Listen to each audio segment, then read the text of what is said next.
창세기의 말씀입니다. 창세기 22장 1절부터 24절. 창세기 22장 1절. 그 일 후에 하나님이 아브라함을 시험하시려고 그를 부르시되 아브라함아 하시니 그가 이르되 내가 여기 있나이다. 여호와께서 이르시되 내 아들 내 사랑하는 독자 이삭을 데리고 모리아 땅으로 가서 내가 내게 일러준 한 산 거기서 그를 번제로 드리라. 아브라함이 아침에 일찍 일어나 나귀 한 장을 치우고 두 종과 그의 아들 이삭을 데리고 번제 쓸 나무를 쪼개어 가지고 떠나 하나님이 자기에게 일러준 곳으로 가더니 제3일에 아브라함이 눈을 들어 그곳을 멀리 바라본지라. 이에 아브라함이 종들에게 이르되 너희는 나귀와 함께 여기서 기다리라. 내가 아이와 함께 저기 가서 예배하고 우리가 너희에게로 돌아오리라 하고, 아브라함이 이에 번제를 가져가다가 그의 아들 이삭에게 지우고 자기는 불과 칼을 손에 들고 두 사람이 동행하더니 이삭이 그의 아버지 아브라함에게 말하여 이르되 내 아버지여 하니 그가 이르되 내 아들아 내가 여기 있노라. 이삭이 이르되 불과 나무는 있거니와 번제할 어린 양은 어디 있나이까. 아브라함이 이르되 내 아들아 번제할 어린 양은 하나님이 자기를 위하여 친히 준비하시리라 하고 두 사람이 함께 나아가서 하나님이 그에게 일러 주신 곳에 이른지라. 이에 아브라함이 그곳에 제단을 쌓고 나무를 버려놓고 그의 아들 이삭을 결박하여 제단 나무 위에 놓고 손을 내밀어 칼을 잡고 그의 아들을 잡으려 하니 여호와의 사자가 하늘로에서부터 그를 불러 이르되 아브라함아 아브라함아 하시는지라. 아브라함이 이르되 내가 여기 있나이다 하매 사자가 이르시되 그 아이에게 내 손을 대지 말라. 그에게 아무 일도 하지 말라. 내 아들 내 독자까지도 내가 아끼지 아니하였으니 내가 이제야 내가 하나님을 경외하는 줄을 아노라. 아브라함이 눈을 들어 살펴본즉 한 숫 양이 뒤에 있는데 뿔이 수풀에 걸려 있는지라. 아브라함이 가서 그 숫 양을 가져다가 아들을 대신하여 번제로 드렸더라. 아브라함이 그 땅 이름을 여호와의 이레라 하였으므로 오늘날까지 사람들이 이르기를 여호와의 산에서 준비되리라 하더라.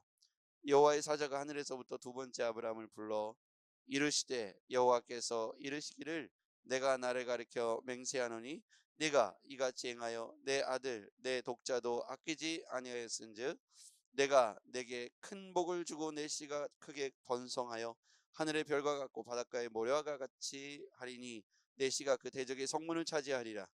또 내 씨로 말미암아 천하 만민이 복을 받으리니 이는 내가 나의 말을 준행하였음이니라 하셨다 하니라. 이에 아브라함이 그의 종들에게 돌아가서 함께 떠나 브엘세바에 이르러 거기 거주하였더라. 이 일 후에 어떤 사람이 아브라함에게 알려 이르기를 밀가가 당신의 형제 나홀에게 자녀를 낳았다 하였더라. 그의 맏아들은 우스요 우스의 형제는 부스와 아람의 아들 아버지 그무엘과 게셋과 하소와 빌다스와 이드랍과 부데엘이라. 이 여덟 사람은 아브라함의 형제 나홀의 아내 밀가의 소생이며 부데엘은 리브가를 낳았고 나홀의 첩 루마라 하는 자도 데바와 가함과 다스와 마아가를 낳았더라. 아멘. 할렐루야. 네, 오늘도 우리 여러분 주님과 동행하는 복된 하루가 되기를 주의 이름으로 축복합니다. 네, 오늘 저는 이 말씀을 읽으면서 부르시는 하나님은 어떤 분이신가? 예, 우리를 때때로 말씀하시기 위해서 부르시는 하나님이시다. 1절 말씀 보겠습니다. 그 일 후에 하나님이 아브라함을 시험하시려고 그를 부르시되. 아브라함아. 하나님이 아브라함을 부르시죠. 하실 말씀이 있으셨죠? 예, 시험하시려고 부르셨습니다. 두 번째 11절. 여호와의 사자가 하늘에서부터 그를 불러 이르시되 아브라함아 아브라함아 하시는지라. 이번은 이제 시험하시려고 하시다가 이제 그를 만류하시는 거죠. 실제로 칼을 들어서 아들을 결박하고 손에 칼을 잡고 아들을 잡으려 하니까 주의 사자가 하늘에서부터 아브라함을 급히 부르죠. 아브라함아 아브라함아 이러면서 네가 이제야 네가 네 아들 독자까지도 네게 아끼지 아니하는 줄, 그리고 네가 하나님을 경외하는 줄을 알겠노라. 그러면서 아브라함을 속히 부르죠. 자, 마지막으로 세 번째 15절. 여호와의 사자가 하늘에서 두 번째 아브라함을 불러 이르시되 여호와께서 이르시기를 내가 나를 가리켜 맹세하노니 내가 이같이 행하여 내 아들 내 독자도 아끼지 아니하였은즉 내가 내게 큰 복을 주고 내 씨가 크게 번성하여 하늘의 별과 같고 바닷가의 모래와 같이 하리니. 아멘. 자, 이렇게 하나님이요 아브라함을 세 번 부르신 장면이 오늘 본문에 나옵니다. 하나님은 우리를 부르시는 하나님이시다. 그럼 우리가 하나님께서 왜 부르시는지 그 이유를 잘 들으려면 깨어 있어야겠습니다. 우리가 하나님 안에서 깨어 있기를 바랍니다. 예, 주님이 우리에게 성경을 통해서 말씀하시고 또 영적 리더인 제가 설교할 때 여러분이 듣는 과정에서 여러분 각자에게 하나님 말씀을 듣게 될 것이고 또 우리가 세상에 돌아가는 것들을 보면서 어느 날 하나님께서 우리에게 말씀하시는 것을 듣게 될 겁니다. 그 소리가 너무나도 크고 현상이 분명하기 때문에 때로는 못 알아들을 때가 있습니다. 너무나도 분명하고 확실한데 우리가 그것을 이해하지 못하고 깨닫지 못할 때가 있다는 것이죠. 그래서 하나님은 우리에게 깨워서 말씀하기를 원하신다. 그게 주의 뜻이 있기 때문이죠. 자, 부르시는 이유가 있습니다. 1절. 그 일 후에 하나님이 아브라함을 시험하시려고. 그럼 시험하시는 이유가 뭘까요? 여러분, 하나님이 왜 아브라함을 테스트하기를 원하셨을까요? 뭐 하시려고요? 복을 주시려고. 하나님이 아브라함에게 시험하신 목적은 아브라함을 통해서 복의 근원이 되게 하시려고, 복을 받을 만한 자격이 되는지 테스트하시는 거죠. 복을 받을 준비가 되어 있는지 테스트하시는 거죠. 마치 이런 겁니다. 우리가 대학을 입학할 때는 수학 능력 시험을 보죠. 우리가 그 원하는 그 전공을 위해서 가서 공부할 수 있는 기초학력이 준비되어 있는가를 여러 과목을 통해서 수학 능력을 테스트합니다. 마치 우리 하나님께서 아브라함에게 또는 우리에게 복을 주시려면 복을 받을 준비가 되어 있는지를 테스트하십니다.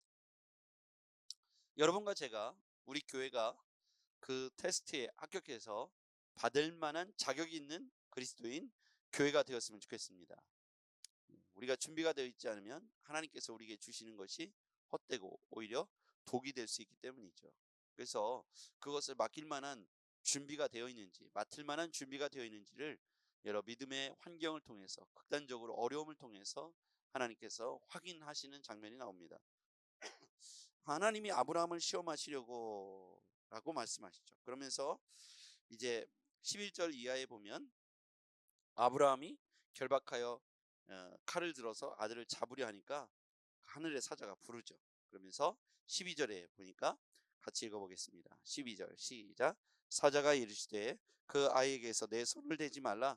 그에게 아무 일도 하지 말라. 내가 내 아들을 내 독자까지도 내게 아끼지 아니하였으니 내가 이제야 내가 하나님을 경외하는 줄을 아노라.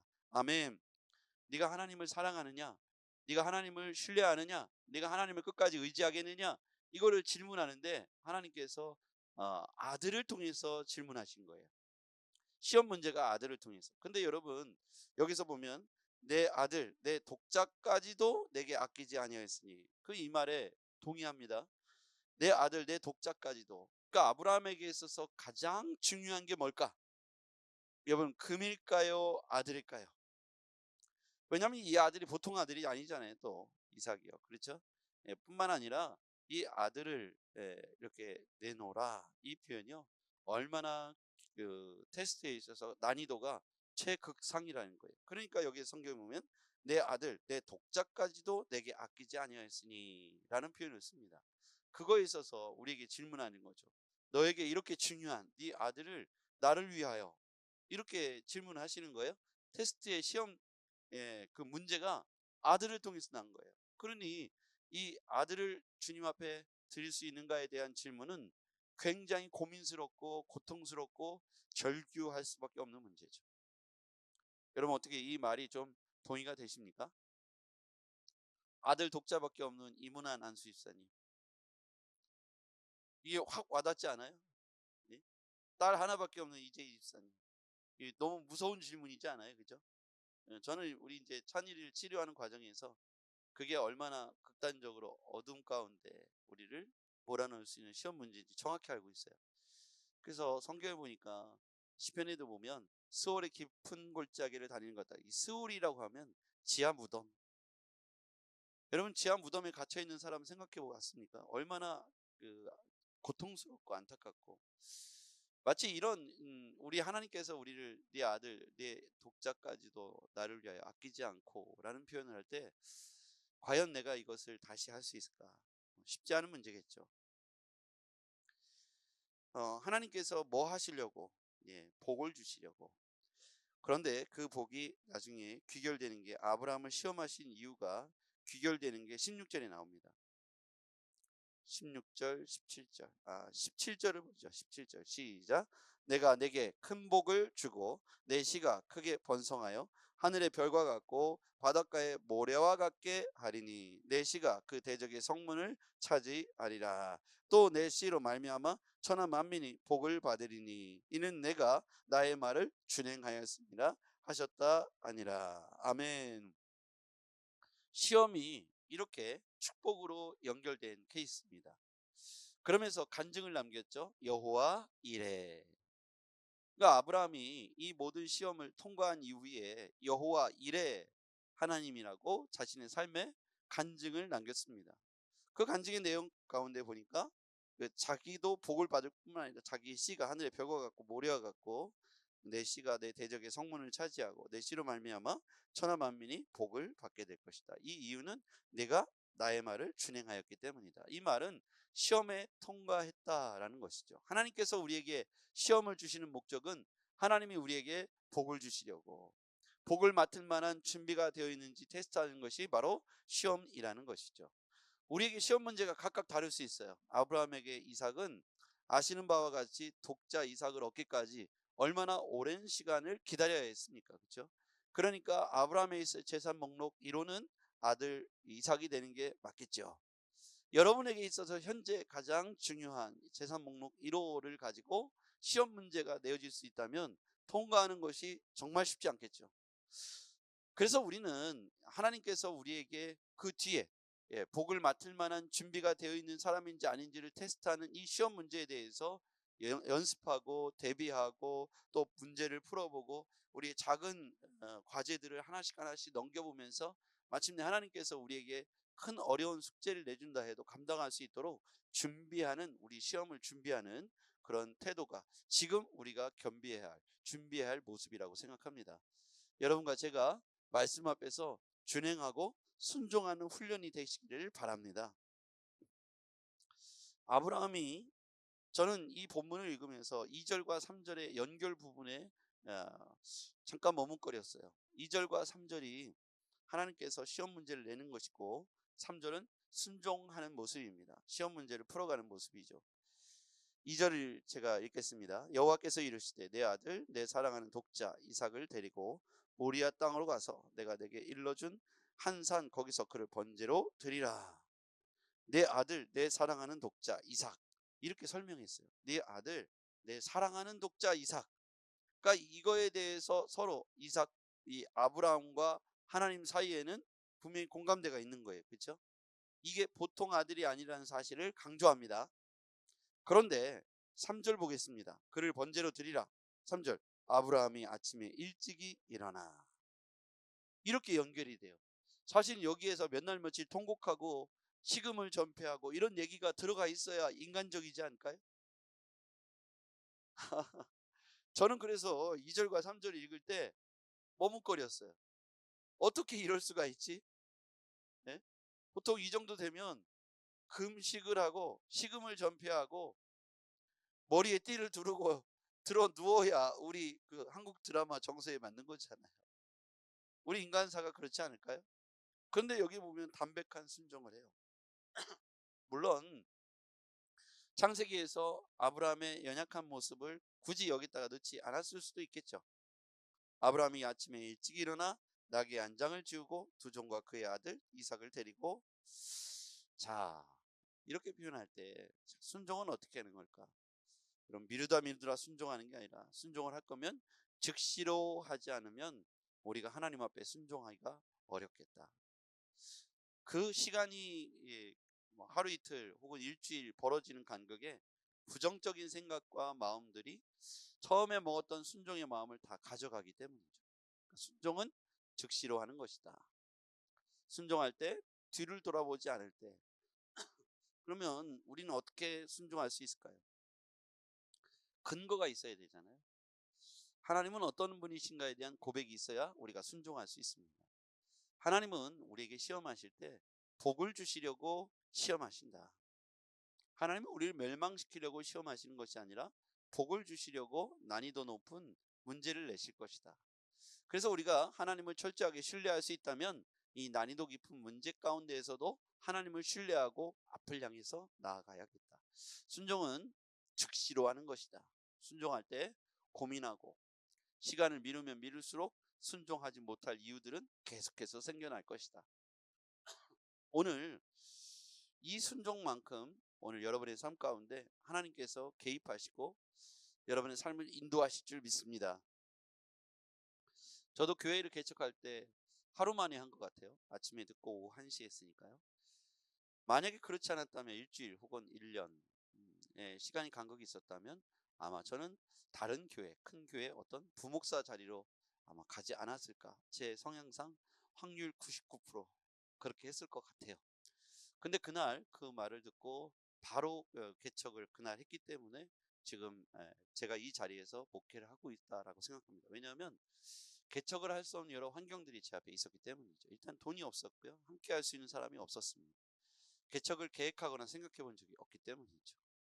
그리고 직전에 교회가 건축했는데 건축헌금으로 헌금을 다 했어요. 돈이 하나도 없었어요. 그 상황에서 얻을 수 있는 홀을 얻을 수 있는 공간, 얻을 수 있는 어떤 돈도 없고 마음도 준비되어 있지 않았죠. 그래서 저는 부목사를 잘 해볼 생각과 기대에 부풀어 있었을 뿐이었습니다.